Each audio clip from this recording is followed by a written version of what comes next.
Welcome everyone to this week's lecture, American Freedom, American Slavery, Part 1.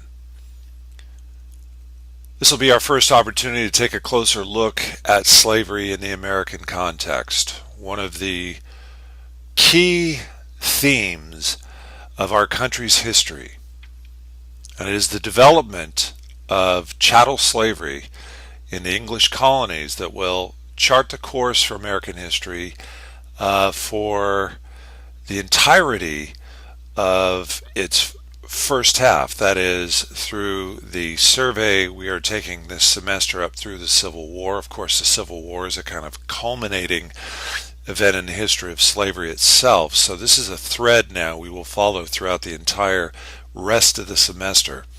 But even beyond that, beyond the emancipation of the slaves at the time of the Civil War, the legacy left by slavery, the legacy of race, the legacy of poverty, the legacy of conflict will continue to define American history right on down to our own time today. So in looking at American freedom, American slavery in this lecture, we are establishing one of the truly critical frameworks for interpreting the full sweep of American history. And we begin with the establishment of English colonies in North America. Once more, England's Atlantic Empire was built on slaves and sugar. And this is an easy enough point to overlook, particularly as we promulgate the rather childish history of English, the story of English settler folks escaping persecution to arrive on the shores of America to establish freedom and religious liberty, etc. That view of American history that I've talked about earlier, I call it a childish view because we often reserve it for children in our schools. But as I've maintained through each of these lectures, there's no mistaking the fact that the English colonies, along with the others, the Spanish, the Dutch, the French, that is, the entire infrastructure of the New World colonial system, is built on the expectation of material profit, and in particular on the expectation of profit to be won by the growing of cash crops in the Western Hemisphere, principally sugar, and the almost immediate corollary to that, which was, of course, that sugar would be harvested, would be grown, would be processed. That is, the intensive labor investment would be through the importation of African people. And that was true for the English colonies as well. And by the 1680s, it was the tiny West Indian island colony of Barbados that had become England's leading producer of sugar, which produced 4 times the revenue, for comparison's sake, 4 times the revenue that Virginia Tobacco did. You see a map of the West Indies, and you see Barbados, a little more than a dot, really, in the southeastern corner of this island chain. Barbados, about the size of Rhode Island, was an enormous revenue producer for the English. And it was also an island that had heavily invested in the importation of African laborers. In fact, Africans constitute a majority of the island's population. All right, well, what does that have to do with the English mainland colonies, you ask? Well, as we'll see, there's an important connection. Because already by 1651, the first English company to be organized specifically for the purpose of trading enslaved African people, by 1851, that company had already been organized in England and was already beginning to traffic in slaves, in African slaves, to the West Indies and to the English mainland. It was called the Royal African Company, and like the other companies that were formed to charter, say, the Virginia colony or the New England colony, the Royal African Company was a joint stock venture supported and and invested with the money of wealthy English businessmen. The Royal African Company decree proclaimed that the trade of Africa is so necessary to England that the very being of the plantations depend upon the welfare of it, for they must be utterly ruined if they either want supply of Negro servants for their work or be forced to receive them at excessive rates. And here you see the actual company label, the Royal African Company label, that attended the efforts of the company to extend the Atlantic slave trade to the English colonies. And when they say here in their decree, the plantations depend on the welfare of it, meaning the welfare of the slave trade, the prosperity of the slave trade, they're talking about colonies. They're talking about Virginia. And they're talking about Barbados. And when they say that if they either want supply of Negro servants for their work or be forced to receive them at excessive rates, they're saying if there is not a sufficient supply of enslaved people, or that the cost of securing them is too high, then the success of the colonies themselves, in the opinion of the Royal African Company, will be directly jeopardized. So here's the acknowledgement that the rise of English colonies was essentially dependent on the development of an African slave trade. What does that imply? It means, on one hand, no slave trade, no enslavement, no American history. That is, no successful colonial ventures. Well, that may be only a slight exaggeration, because as the English understood at the time, the two phenomena were directly connected. A labor market and forced migration, fed by the rise of sugar plantations, and New World planters finding that the importation of Africans could be cost effective.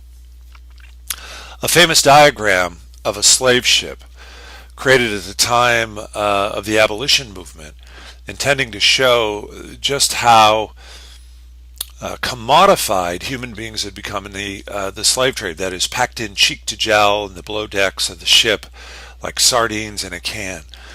It's thought that perhaps this diagram, which was used by the abolitionist movement in the late 1800s in England, in the late 18th century in England, may have been an embellishment of the true nature of the slave ships, that is, embellished to make the dehumanizing of the enslaved people all the more visible.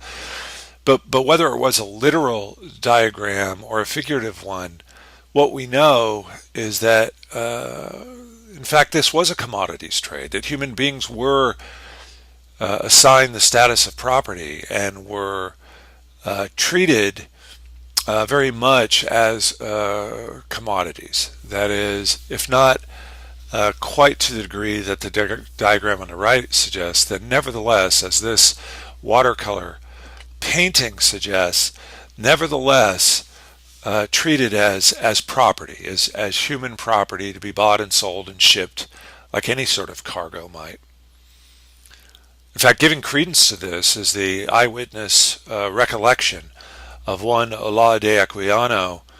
Olade Equiano was a Nigerian who was kidnapped as a boy in his native home of Asaka, in what is now modern Nigeria, and sold among various traders, ultimately to the coast, the slave coast, where he was then put on a ship, a slave ship, and sent to the Western Hemisphere. And Equiano, who later achieved his freedom and had learned to read and write English, in fact would later move to England and reside there the rest of his life and write his memoirs. Olade Equiano recalled that, quote, the closeness of the place, speaking now of the slave ship, the closeness of the place and the heat of the climate added to the number in the ship, which was so crowded that each had scarcely room to turn himself, and almost suffocated us. This produced copious perspiration, so that the air soon became unfit for respiration, from a variety of loathsome smells, and brought on a sickness among the slaves, of which many died. A nightmarish experience certainly was the Middle Passage, the so-called Middle Passage that saw enslaved Africans transported like cargo to the Western Hemisphere. So we're talking about now the buying and selling of labor in a transatlantic market financed by wealthy investors and English corporations, banks, insurance businesses. Not in itself unusual, perhaps, or even new, but the economics of the transatlantic slave trade inspired a new definition of unfreedom in world history. And what I mean here is that the buying and trading of slaves was not original to the transatlantic trade. It had gone on for many centuries in other places of the world. The trans-Saharan trade that the Arab traders created to trade Africans across the Sahara, the Eastern European slave trade, from which our word slave actually comes, was a Turkish and European venture that brought Slavic peoples, thus the word slave from Slavic, the language of the peoples of Eastern Europe, who were often bought and bartered and traded in an Eastern Mediterranean trade. And we could find other examples of slave trading. But there is something unprecedented in the Atlantic slave trade. It's really the scope and the scale of the buying and selling and the ultimate commodification, that is the turning of human beings into property to be bought and sold. African slaves were seen as a cost-effective alternative to the importation of English servants only under the condition that their terms of service could be extended indefinitely. So let me explain. Remember in Virginia, for example, the original arrangement for labor, that is to find laborers to work in the tobacco fields, was to import them as indentured servants from England. Now there was an element of voluntariness here. That is, an English indentured servant could, under some circumstances, be compelled to indenture, but for the most part it was an agreement between parties, including the indentured servant and the contracting party. The servant retained certain rights, including a fixed term of servitude with basic guarantees for material exchange upon the completion of that term of service. So not only would an indentured servant, after say 5 or 6 years, according to contract, find freedom once again, but also be endowed with certain gifts or tools or other assets as part of that contractual agreement. In the case of transatlantic slavery, none of these considerations will apply. In fact, from a strictly dollars and cents, as we would put it, dollars and cents perspective, the importing of African people could only be made financially possible, let alone profitable, if most of those contractual terms could be eliminated. So the most obvious one being the fixed term of servitude. One of the really tragic effects of this Atlantic slave trade will be to impose a lifetime condition of slavery without any contractual agreement, without any voluntary agency whatsoever on the part of the enslaved person, turned to a piece of property that is defined legally as chattel, that is, as property, as a commodity to be bought and sold. The enslaved person lost all rights of contract, all protections, all volition, if you will, and all hope of freedom, essentially. Freedom could be acquired, but it would be the exception, not the rule. And so what becomes then a new type of enslavement, almost unprecedented in history, a lifetime enslavement, that in fact, as we'll see ultimately, would be made inheritable as well. So passing on that fixed lifetime service to one's descendants. So a particularly diabolical prescription that is essentially created as part of the economic demand in the English colonies for reliable, dependable, cost-effective, permanent service. We know that the first Africans were imported to Virginia beginning in 1619. A Dutch slave trader brought a coffle of slaves to Jamestown in 1619. But by comparison with what would later occur, this shipment was rather small in number. That is, the number of enslaved people were limited and not treated too differently, it seems, than English indentured servants in the beginning. At least there's no clear definition of lifetime hereditary enslavement that we'll see develop later.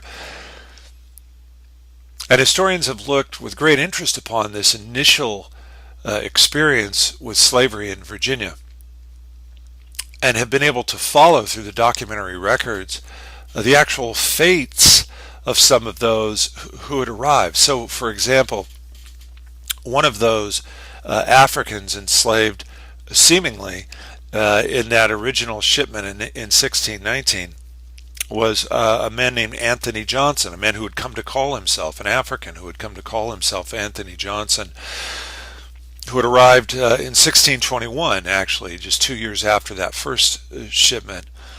Anthony Johnson survived the hardships of the slave transit, that is the Middle Passage, survived the hardships of the tobacco fields as well, eventually gained his freedom in Virginia, moved to the eastern shore of Maryland, became a tobacco planter himself. And we know this because there are legal documents that attest to this. Not only to become a planter in his own right, he had the legal right to sue in court, which he did, a white person in court, and won a legal decision. It seems that Anthony Johnson even acquired slaves or servants himself, and when he died, passed on his property to his children. So what do we make of this? What do we make of the fact that an enslaved African, or at least an African brought under that rather ambiguous early definition of servitude, perhaps more like indentured servitude in his case initially, that he was able to accomplish all these things in his life? Well, what historians have concluded from this is that there was no set or fixed understanding or definition based on race of lifetime service, and that because later on there will be, that is, because we'll see clear evidence of lifetime hereditary enslavement based on race, that it had to evolve into that. And thus, the very concept of race itself had to evolve. It wasn't somehow natural for Europeans to see Africans as slaves, or even to see them because of their color as somehow inferior. It seems that we learn, in effect, to see those terms as somehow necessary to the forced enslavement of African people. In other words, if we were to line it up in terms of cause and effect, it seems that it was the economic imperative for enslavement that then led to the evolving sort of cultural definition of African people and non-white people as somehow inferior and therefore particularly suited to slavery, rather than the other way around.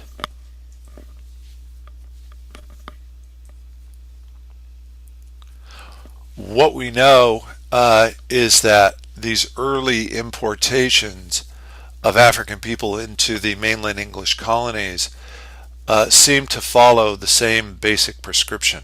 You see, for example, soon after the Virginia importation, you see the introduction of a small coffle of African slaves. Coffle, a word referring to a cargo of or group of enslaved persons. The introduction of 11 men of African descent into what pretty clearly seems to be enslavement in New Amsterdam, that is the colony, originally a Dutch colony that would become New York as we know it. It was the Dutch West India Company that brought these 11 slaves for the purpose of actually constructing the structures and habitations of the New Amsterdam colony, working side by side with white indentured servants, it seems. This multi-ethnic group of, quote, Atlantic Creoles. You're prepared to understand that because you've seen the casta paintings, the race mixing, if you will, of the New World peoples. This multi-ethnic group of Atlantic Creoles, but African in ancestry, labored to lay the foundations of the Dutch colony that would later become New York. So it's accurate to say that the colony that we know as New York, the state that evolves as New York, had its origins as a matter of construction. That is, its physical construction due to the labor of enslaved African people. And so, the answer to one question in early American history, who built America? Well, you can make a heck of an argument that it was enslaved African people who built America. At first, as we said, slavery was undefined, lacking clear laws, rules, or regulations, as if the English weren't quite sure how to define African people. We have names from legal documents of enslaved or servant peoples, such as Anthony de Angola, suggesting a transit from the southern slave coast of Africa and Angola.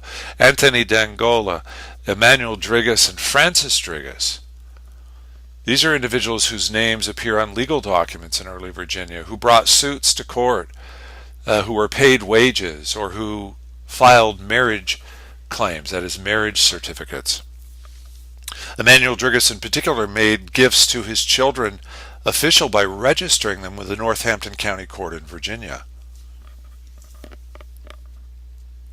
And so it seems that there was a window of time in the 1600s in which African people, whatever their definition of servitude, whether more like indentured servants or more like enslaved people, had not yet conformed to that more onerous definition that I mentioned a bit ago about lifetime hereditary status, that had not yet crystallized, and that thus individuals like Emmanuel Drigas retained some legal agency, some legal autonomy. But in the span of 100 years, that and almost everything else will change about the legal definition of enslaved people. And by the early 18th century, that is the early 1700s, colonial laws clearly reflected a change in perception of African laborers, from that of the rather ambiguous sort of hybrid definition that we see in the 1600s to the very clear and legally well-defined position of lifetime hereditary status. One English visitor to Virginia recalled that, quote, the planters do not want to be told that their Negroes are human creatures. If they believe them to be of human kind, they cannot regard them as no better than dogs or horses. And there's the rub. It was in order to justify permanent enslavement, that is lifetime hereditary enslavement status, in order to justify such an onerous, one would think inhumane definition, that of turning a human being into nothing more than a piece of property. In order to justify that, one would have to, almost by necessity, regard that human person as somehow inferior or somehow uniquely suited to this, this strange condition. If human beings are by nature, impelled toward some sort of, condition of freedom, that is after the dependency of our infancy and childhood, if there is anything like a natural tendency to be independent, then that had to be stifled completely, had to be overruled completely, coerced, forced, threatened, punished by a more malign, more cruel system than what had usually attended even servitude of other types.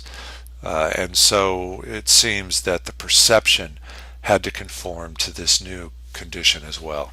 And I tell my students, however tragic this seems, there is a kind of silver lining of sorts, because if what I'm suggesting here is that humans had to learn how to be this racist, in effect, if racism itself is a quality of perception that one learns as opposed to simply being born with it, as some might want to claim, history suggests that racism is learned. And if it can be learned, I think the corollary would have to be that it can be unlearned. So if there is a silver lining to any of this, then perhaps that may be it.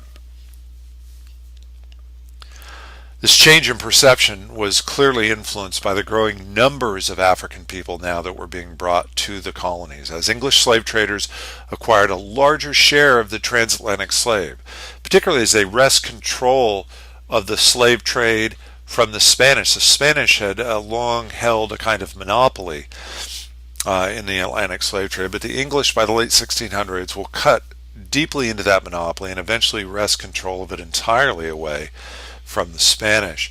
And this ups the ante greatly, an exponential increase now in the trafficking of Africans by the English.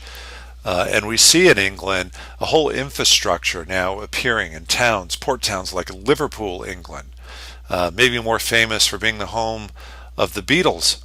But Liverpool was a working class town, and its growth and its wealth had derived from its participation in the Atlantic slave trade in the 1600s and 1700s. England became a shipping hub. Liverpool, England, became a shipping hub in the Atlantic slave trade. As the English Board of Trade proclaimed in 1709, a constant and sufficient supply of merchantable Negroes at moderate prices. That was the overall aim of the English business, the English trading business.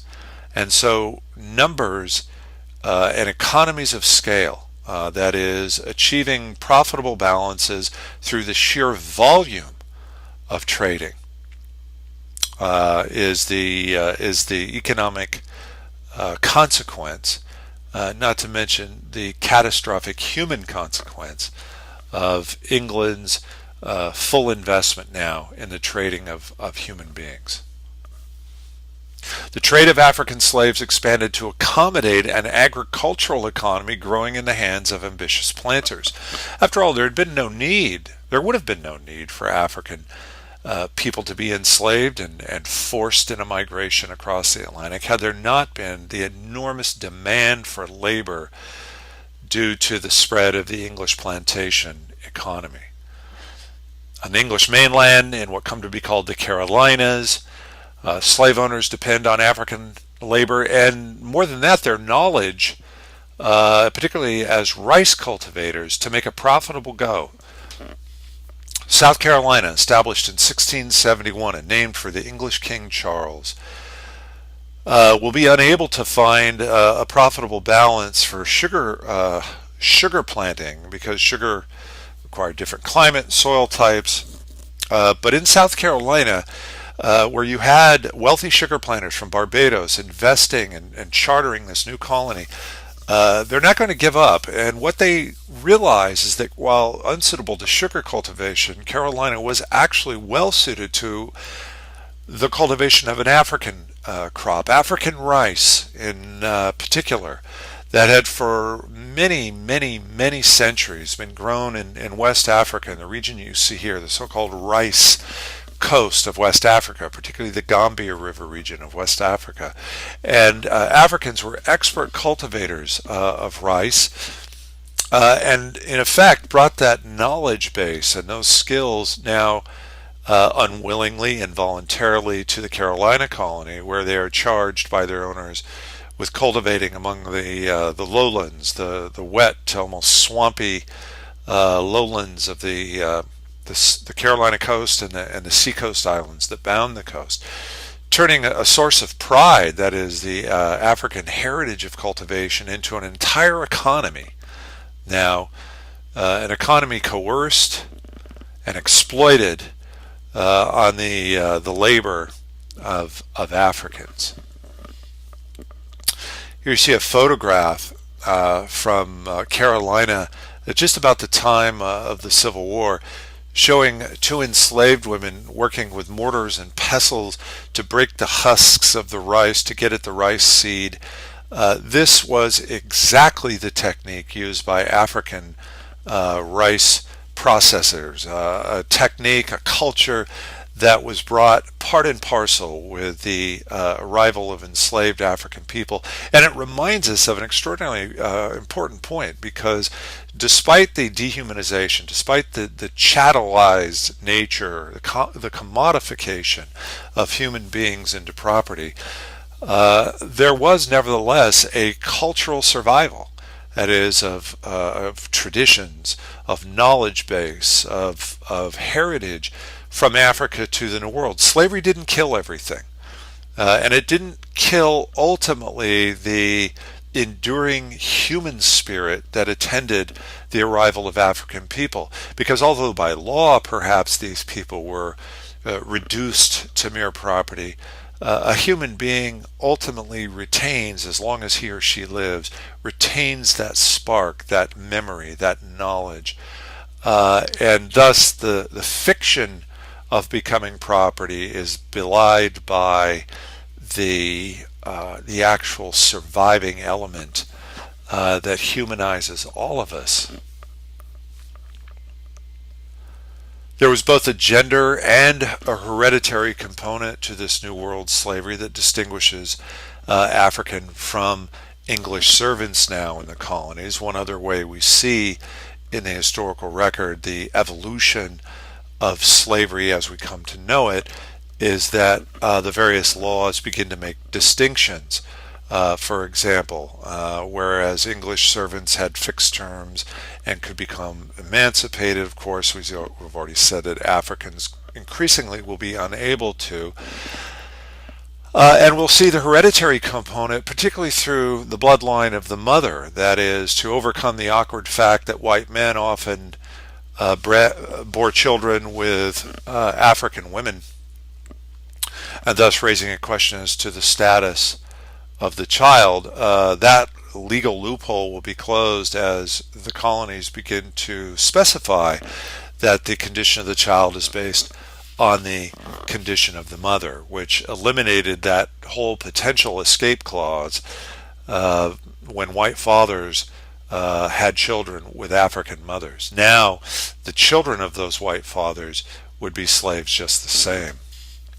A 1643 law in Virginia declared African women, but not European females, to be, quote, property subject to taxation. So as early as 1643, there is a hint in the historical records of this. And in 1662, a new law declared that the free or enslaved status of a child must follow its mother. These so-called slave codes, that is, laws written specifically to define the condition of an enslaved person, arose in other colonies as well, not just Virginia, in response to growing numbers of Africans and a desire for order among the laboring people. Colonial slave codes allowed for severe punishments as well, another hallmark of the evolving character of slavery, including the, quote, casual killing of slaves.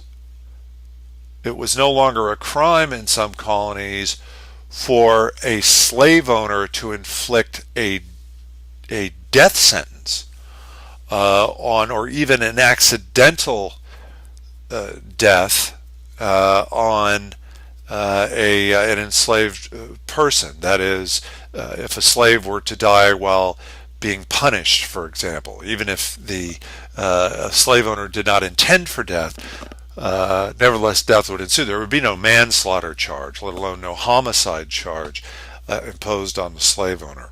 And again, this is a reflection, I think, of the dehumanization, the legal dehumanization of enslaved people and their status as property. Strict supervision of slaves, also encoded by law, which greatly restricted the freedom of movement of enslaved people. It becomes illegal for enslaved people to be traveling the roads or in possession of firearms or living or working without direct supervision of a white slave owner or overseer. So all of this begins to make slavery unique and separate and distinct in the law codes of the English colonies from other kinds of servitude, because you still have indentured servitude among English servants, but increasingly indentured servitude and slavery are very different things. In Virginia, as I think we mentioned before in the lecture on colonial Virginia, an event known as Bacon's Rebellion will help crystallize this difference, as it gives rise to serious concern for maintaining the discipline of laborers. Think about this for a second. We often like to boast that in early America, this was the best poor man's country, that one would come to America to make one's fortune, to arrive propertyless and moneyless, with humble circumstances, but that you breathe the freer air in America and that you could rise. And that's certainly part of the American mythology. But what we actually see in the historical records is a much greater concern for controlling and restricting the behavior of such people, of laboring people, of people of humble circumstances. That is, that the greatest concern was how to control such people, not how to liberate them. Because among Bacon's rebels, so-called, were such English servants as well as African slaves who had acquired their freedom by one means or another, and were viewed by the wealthy planters in the Tidewater as a, quote, giddy-headed multitude of propertyless people. This was not a compliment. To say that they were a giddy-headed multitude was to say that these people of humble circumstances, these laboring people, these propertyless people, really were part of a chaotic and threatening element. A threatening to whom? Threatening to property owners. Where, quote, 6 parts of 7 at least are poor, indebted, discontented, and armed, according to Virginia's Governor Berkeley. So what do we make of this very clear bias toward the poor, toward the laboring poor, toward servant folk? Well, we make of it what we'd make of it in Europe. That is, a kind of a hierarchical ordering of society from high to low, from wealthy to propertyless, with no real sense of democracy or equality or even respect. It was a hierarchical caste, really, in which the poor were supposed to know their place, to defer to the wealthy, to obey the wealthy. That was the traditional system.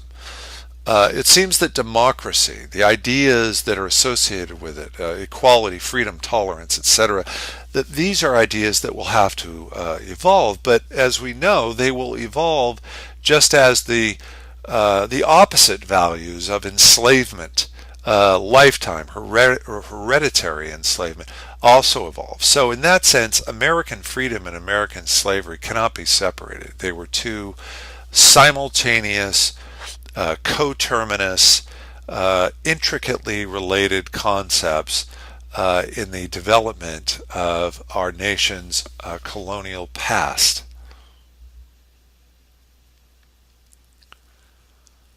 And what they meant was that a new definition of unfreedom would have to emerge. That is, from servitude, from freedom would have to emerge the corollary of unfreedom that permanently limited the claims of servants and preserved the social order established by the planters, by the propertied class, preserve the claims of that social order by turning one class of people into property so that another class of people could enjoy the benefits of wealth and property.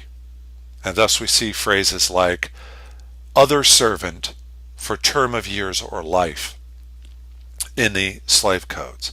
In other words, the acknowledgement that some types of servitude could be lifetime, could be hereditary. They didn't attempt to hide it. It was part now of the legal expression of this new social order.